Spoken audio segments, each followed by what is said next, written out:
المقارنات عدوة السعادة والقناعة والرضا بالمقصود. لا تقارن نفسك بغيرك، قارن نفسك فقط بنفسك، فأنت لديك حياة وظروف وشخصية تختلف عن غيرك. قارن ما أنجزته أنت في حياتك بإمكاناتك وقدراتك، بطموحاتك وأدواتك. لا تقارن نفسك بغيرك، فأنت لا تعرف ما الذي حدث لغيرك وما هي الرحلة التي قطعها الآخرون حتى استحوذوا على خيالك ووقتك وفكرك. لا تقارن نفسك بغيرك، لأنك بكل بساطة لست هم وهم ليسوا بمثلك. لن يستطيع أحد أن يسقطك إلا إذا كنت متكئا عليه. لن يقدر أحد على أن يهوي بك إلا إذا كنت متشبثا به. لن تشعر بالضياع ولن تشعر بالغربة ولن تنام كثير القلب إلا إذا استبدلت حياتك بأحدهم لتراه على أنه هو الحياة، باستثناء أهلك. لا تسمح لأحد أن يكون لك كل شيء، لأنه إذا رحل ستشعر أنك لا شيء. لا تصغر من نفسك ولا من مكانتك بيديك، فأنت تستحق أن تكون لنفسك أغلى شيء وكل شيء. اللهم عوضني عن كل إنسان قابلته ولم يعرف قيمتي، عن كل شخص ظلمني.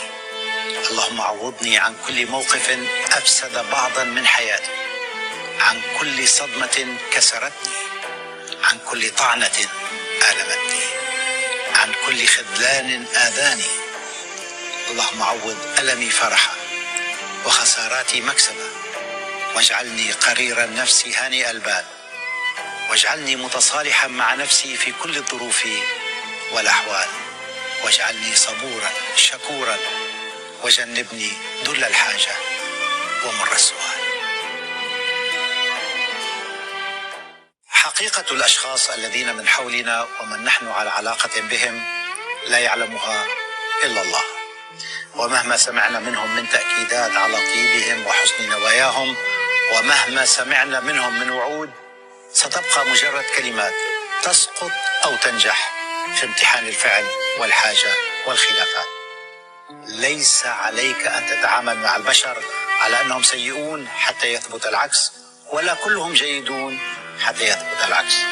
تعامل مع البشر ببصيرتك قبل بصرك، بعمقك قبل عاطفتك، بعقلك قبل قلبك، بحكمتك قبل تسرعك. ففي النهاية أنت وحدك من ستدفع ثمن قراراتك.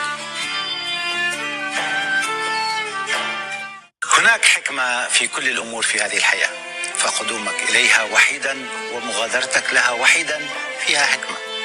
الحكمة أن تعتمد على الله أولا، ثم على نفسك، أن تستند على نفسك وكأنك أكثر الأشياء ثباتا في العالم.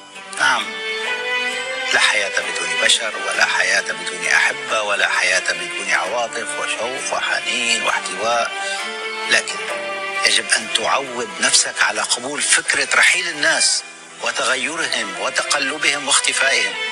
لا تجعل حياتك ولا سعادتك تقف عند فكرة بقاء أو رحيل أحد، وتذكر أن لا شيء يدوم إلى الأبد. في ناس وضعها هيك: فلان سافر وما قال. ليش كنت ناوي توصله للمطار؟ فلان تزوج وما قال. أكيد كنت ناوي تساعده بتكاليف العرس، ما هيك؟ فلان بنى بيت وما قال. أكيد كنت ناوي تشمر عن إيديك وتساعده بالتبليط ودهان. فلان عمل وفلان ساوى وما قال، وليش ما خبرنا؟ للأسف هذه حال الكثيرين. النصيحة: افرح لفرح غيرك حتى لو ما شاركك التفاصيل. اللي بيخبرك بيكون معتبرك قريب أو محتاجك، واللي ما بيخبرك بيكون إما هذا طبعه أو بكل بساطة مش مهم إله إنك أنت تعرف. واحد من الاثنين: يا تطنش وتبارك، يا تسكت وتبعد وبلا ما تشارك.